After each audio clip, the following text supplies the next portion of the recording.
Hello दोस्तों, मैं हूं आपका दोस्त नरेंद्र सिंह और हम अनुच्छेद संग्रह में संविधान पर चर्चा कर रहे थे और जान रहे थे सुप्रीम कोर्ट अर्थात उच्च न्यायालय के बारे में।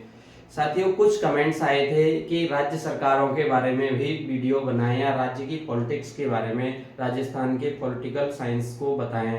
तो राजस्थान की पॉलिटिकल साइंस या किसी भी स्टेट की जो पॉलिटिकल साइंस है हमारे संविधान में 152वें अनुच्छेद से आगे चालू हो जाती है, तो हम वहां पर चर्चा करेंगे और साथ में विशेष रूप से राजस्थान के ऊपर भी मैं वीडियो जरूर बनाऊंगा। मेरे वीडियो सारे हिंदी भाषी प्रदेश या हिंदी में जो पढ़ते हैं, हिंदी मीडियम से उन सब के लिए विशेष उपयोगी रहने वाले हैं। तो आप साथी, आज का भी वीडियो एकदम दमदार होगा और उससे पहले एक जो वीडियो वो भी बहुत ही दमदार था सुप्रीम कोर्ट के बारे में, तो उस पर हम आगे चर्चा करते हुए आगे बढ़ रहे हैं। आज हम तो 136वें अनुच्छेद में आ जाते हैं। इसमें विशेष इजाजत के बारे में बताया गया है कि सर्वोच्च न्यायालय जो है किसी भी कोई भी विवाद लंबित है कहीं पर तो उसकी सुनवाई कर सकता है अपने विवेक के अनुसार, किसी भी अनुच्छेद में जो भी बात दी हुई है उसके अलावा। यहाँ पर ये विशेष स्थिति 136वें अनुच्छेद में सर्वोच्च न्यायालय को प्राप्त है कि अपने विवेक से किसी भी बात को स्वीकार कर सकता है, चाहे हाई कोर्ट उसमें प्रमाण पत्र दे या ना दे।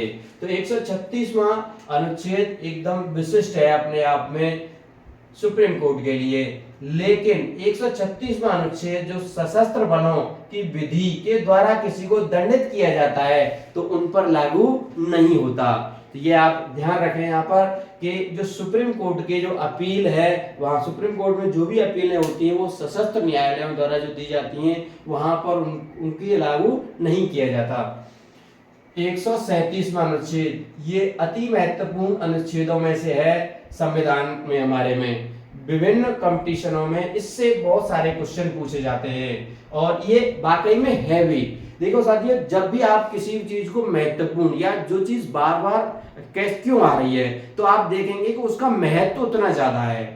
जिस चीज का जितना ज्यादा महत्व होता है वो उतनी ही ज्यादा बार रिपीट होने के चांस बनते हैं। तो आप हम देखते हैं कि इसका क्या महत्व है। 137वें अनुच्छेद का निर्णयों आदेशों का सुप्रीम कोर्ट द्वारा पुनरावलोकन, अर्थात जो भी निर्णय देगा ये और आदेश देगा उसको पुनरावलोकन करने का इसे अधिकार होगा। साथ ही संसद की विधि, जो भी संसद विधि बनाएगी उसको भी पुनर्अवलोकन, ये पुनः अवलोकन करने की इसे शक्ति मिल जाती है 137वें अनुच्छेद तक। तो अर्थात इसी के तहत मुख्य रूप से जो भी संविधान में संशोधन होते हैं या विधि बनती हैं इसी अनुच्छेद के तहत सुप्रीम कोर्ट उनमें हस्तक्षेप करता है। तो यहाँ पर सुप्रीम कोर्ट को बहुत शक्ति मिल जाती है। एक तरह से संसद के द्वारा जो विधि बनाई जाती है, विधायिका, कार्यपालिका और विधायिका दोनों के ऊपर प्रभावी होने का मौका मिलता है। तो ये अनुच्छेद अपने आप में बहुत ही महत्वपूर्ण है। इसी को आगे जाकर के न्यायिक पुनरावलोकन भी नाम दे दिया गया है। हमारे संविधान में न्यायिक पुनरावलोकन कभी कहीं भी नहीं है, लेकिन इनके द्वारा इन सबसे न्यायिक पुनरावलोकन जैसी स्थिति हो जाती है भारतीय संविधान में भी। तो 137वां अनुच्छेद क्या कहता है? निर्णयों और आदेशों को पुनः अवलोकन करने की शक्ति मिलती है संसद द्वारा बनी हुई विधि पर भी और अपने निर्णयों पर भी। 138वां अनुच्छेद सुप्रीम कोर्ट की अधिकारिता में वृद्धि, अर्थात यहाँ पे क्या है कि संसद और राज्य, कोई भी राज्य और संसद चाहे कि इन अधिकारों को और जो सुप्रीम कोर्ट को दिए गए उनसे अलग सौंपना चाहे तो वो सौंप सकते हैं और उन पर वो काम करेंगे। जो संसद सुप्रीम कोर्ट है 138वें अनुच्छेद के द्वारा। 139 में कुछ रिट निकालने की शक्तियां, हमने इससे पहले 32वां अनुच्छेद पढ़ा था संवैधानिक उपचारों का अधिकार, और उसमें संवैधानिक उपचारों के अधिकार में क्या था कि जो हमारे अधिकार थे, अधिकारों की रक्षा के लिए सुप्रीम कोर्ट और हाई कोर्ट दोनों रिट जारी करते हैं जिससे कि हमारे अधिकारों की रक्षा हो सके। तो यहाँ पर क्या है कि संसद क्या करेगी कि और कुछ शक्तियां बढ़ा देगी, दे सकती है, बढ़ा सकती है सुप्रीम कोर्ट की शक्तियों को, जिससे कि वो अन्य विषयों पर भी जो अनुच्छेद 32 में दिए गए हैं उनसे अन्य विषयों पर भी बंदी, प्रत्यक्षीकरण, परमादेश, प्रतिषेध, अधिकार, परीक्षा और उत्प्रेषण जैसी रिटों को जारी करने की शक्ति मिल जाती है। तो ये 139 अनुच्छेद द्वारा शक्ति वृद्धि होती है उसकी। अनुच्छेद 140 सुप्रीम कोर्ट की अनुसांगिक शक्तियां, अर्थात संसद द्वारा प्रदत्त अधिकारिता को प्रभावी, मतलब पहले से जो सुप्रीम कोर्ट को शक्तियां प्राप्त हैं उन्हें प्रभावी बनाने के लिए संसद कानून बना सकती है या अनुपूरक शक्ति और प्रदान कर सकती है सुप्रीम कोर्ट को। 141वां अनुच्छेद सुप्रीम कोर्ट द्वारा पोषित घोषित विधि का सभी न्यायालयों पर आबद्धकरण, अर्थात सुप्रीम कोर्ट कोई भी विधि अर्थात कोई भी आदेश जारी करता है तो उस आदेश को पूरे भारत के राज्य क्षेत्र में जितने भी न्यायालय हैं वहां सब जगह उसे माना जाएगा और उससे वे एक तरह से बंधे हुए हैं, उन्हें मानना पड़ेगा। तो जो भी घोषित करेंगे ये विधि वो सब जगह मान्य होती है पूरे भारत में। 142वां अनुच्छेद सुप्रीम कोर्ट की डिग्री और आदेशों का प्रवर्तन व प्रकटीकरण, लंबित वाद और विषय में पूर्ण न्याय। अब यहाँ पर 142वां अनुच्छेद जो है पूर्ण न्याय की बात करता है। कोई विधि नहीं बनाई हुई है संसद ने, लेकिन उस विधि के अभाव में कोई कानून के द्वारा किसी व्यक्ति को पूर्ण न्याय नहीं मिल रहा है तो सुप्रीम कोर्ट कानून से परे जाकर के भी न्याय दिला सकती है, अर्थात पूर्ण न्याय दिला सकती है 142वें अनुच्छेद के तहत। और वो जिस तरह से पूर्ण न्याय दिलाएगी वो प्रक्रिया जो होगी वो एक विधि के रूप में मान्य होगी पूरे देश में, और जब तक कि संसद उस पर कोई विधि नहीं बना देती उस विषय पर। तो पूर्ण न्याय प्रदान करने का जो भारत में 142वें अनुच्छेद में बताया गया है कि पूर्ण न्याय मिलेगा किसी व्यक्ति को 42वें अनुच्छेद के तहत। 143वां अनुच्छेद राष्ट्रपति और सुप्रीम कोर्ट के संबंध को दर्शाता है।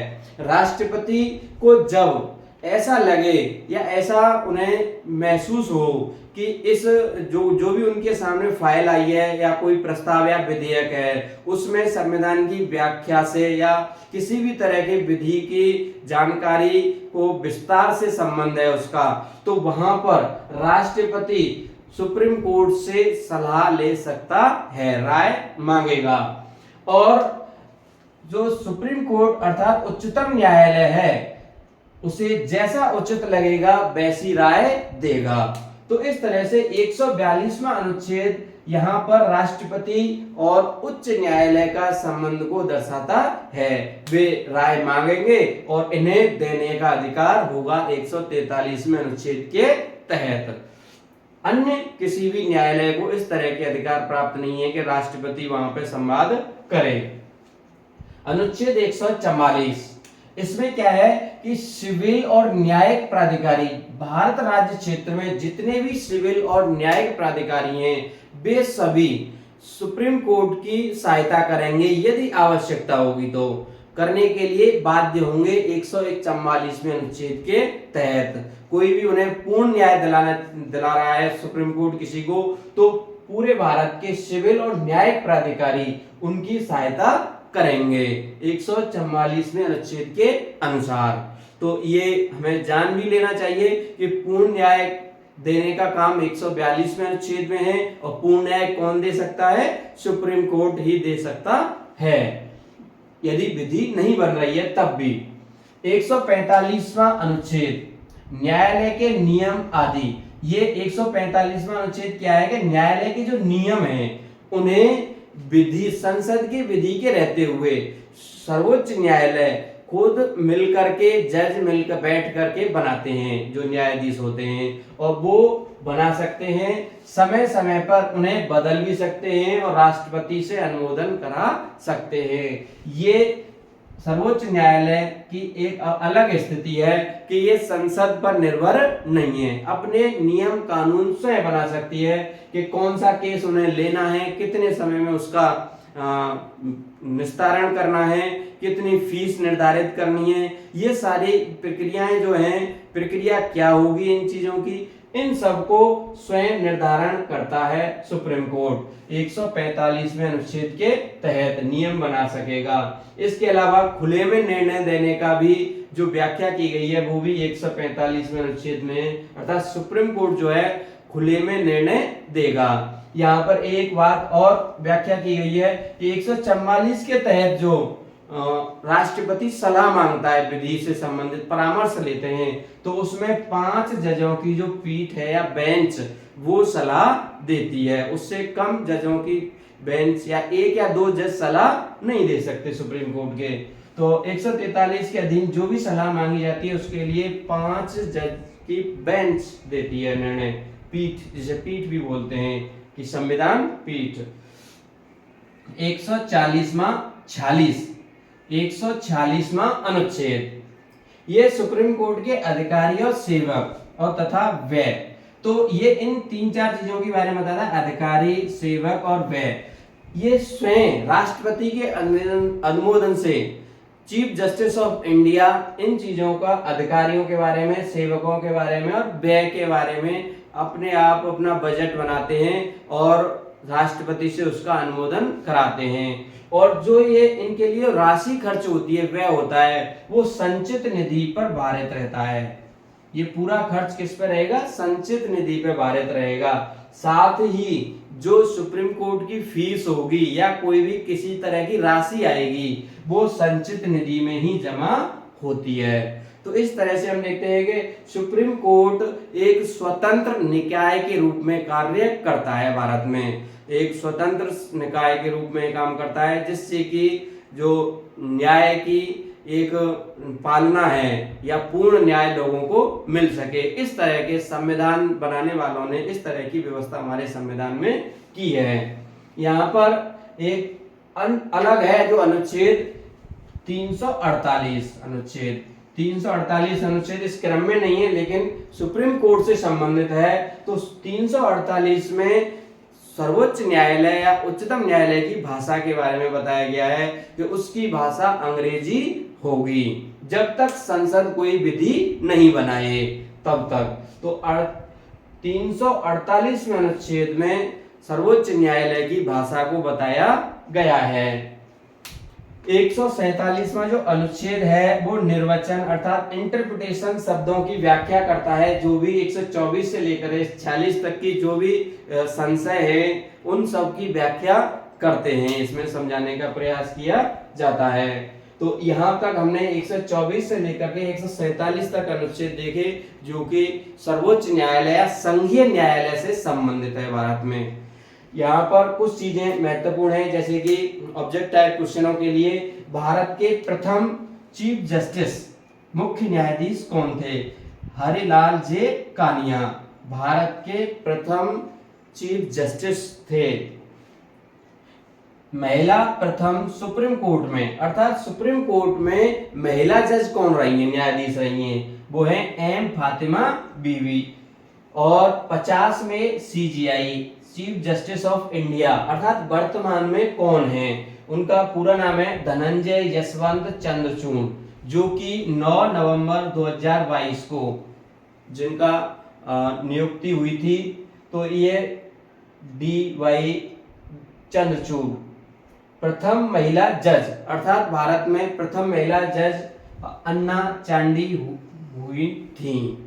ठीक है, तो ये आपके लिए ऑब्जेक्ट टाइप के लिए या ये कहें कुछ क्वेश्चन हैं। तो 50 में सीजीआई हैं। आज मैं जो वीडियो बना रहा हूँ उस समय हमारे भारत के चीफ जस्टिस धनंजय यशवंत चंद्रचूड़ हैं। हो सकता है आगे कुछ दिन बाद 2025-26 में दूसरे होंगे निश्चित रूप से, अभी धनंजय यशवंत चंद्रचूड़ हैं। तो ये पूरे सारे वीडियो देखें, आप देख करके समझें और यदि कोई भी क्वेरी हो, आपके क्वेश्चन हो तो उन्हें कमेंट में लिखें। और यदि वीडियो पसंद आए तो लाइक करें और शेयर करें। साथ ही आपका जबरदस्त सहयोग मिल रहा है और उसी सहयोग और आपके प्यार के बल पर मैं आगे बढ़ रहा हूं। और ये ड्रीम प्रोजेक्ट है पूरे अनुच्छेदों को डालने का, जिसे मैं पूरा करने जा रहा हूं। और हम 147वें अनुच्छेद तक पहुंच चुके हैं। पूरा वीडियो देखने के लिए धन्यवाद।